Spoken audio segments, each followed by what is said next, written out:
ಜೋರಾಗಿ ಹೇಳ್ಬೇಕು.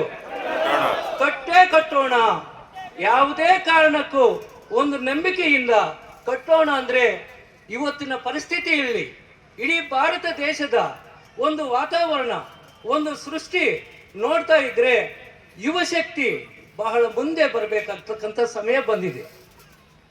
ಯುವ ಶಕ್ತಿ, ಯುವಕರು ಇವತ್ತು ಭಾರತ ದೇಶದಲ್ಲಿ 1 ವರ್ಷಕ್ಕೆ 1 ಕೋಟಿ ಜನ ಪದವೀಧರರಾಗಿ ಹೊರಗಡೆ ಬರ್ತಾ ಇದ್ದಾರೆ.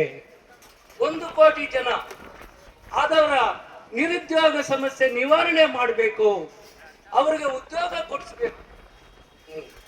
ಕೊಡಿಸ್ಬೇಕು.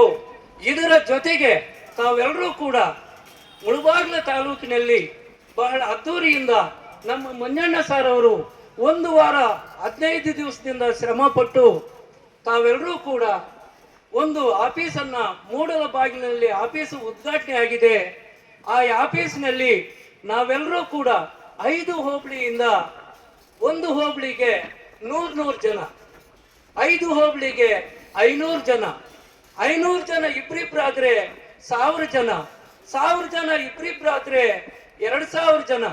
ಈ ತರ ಒಬ್ರಿಗೊಬ್ರು ಟೀಮ್ ವರ್ಕ್ ಮಾಡಿಕೊಂಡು ಒಗ್ಗಟ್ಟಿನಿಂದ ಜನಸೇನಾ ಪಾರ್ಟಿಯನ್ನ ನಾವು ಮಾಡಲೇಬೇಕು, ಬೆಳೆಸಬೇಕು, ಉಳಿಸಬೇಕು.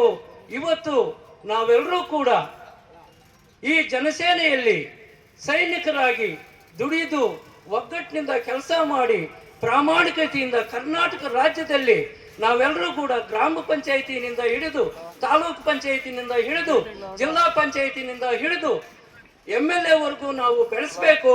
ನಿಮ್ಮ ಒಂದು ಡ್ರೀಮು, ನಿಮ್ಮ ಒಂದು ಗೋಲು ರೀಚ್ ಆಗ್ಬೇಕಂದ್ರೆ ಜನಸೇನೆಯ ಕಾರಣ ಅಂತ ಹೇಳ್ತಾ ಇಷ್ಟೊತ್ತು ಮಾತನಾಡಲು ನನಗೆ ಅವಕಾಶ ಮಾಡಿಕೊಟ್ಟಂತ ತಮ್ಮೆಲ್ಲರಿಗೂ ವಂದಿಸಿ ನನ್ನ ಮಾತನ್ನ ಮುಗಿಸ್ತೇನೆ.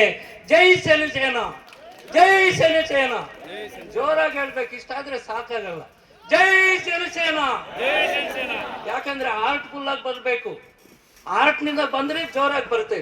ಜೈ ಸೇನಾ, ಜೈ ಕರ್ನಾಟಕ, ಜೈ ಕರ್ನಾಟಕ, ಜೈ ಕರ್ನಾಟಕ.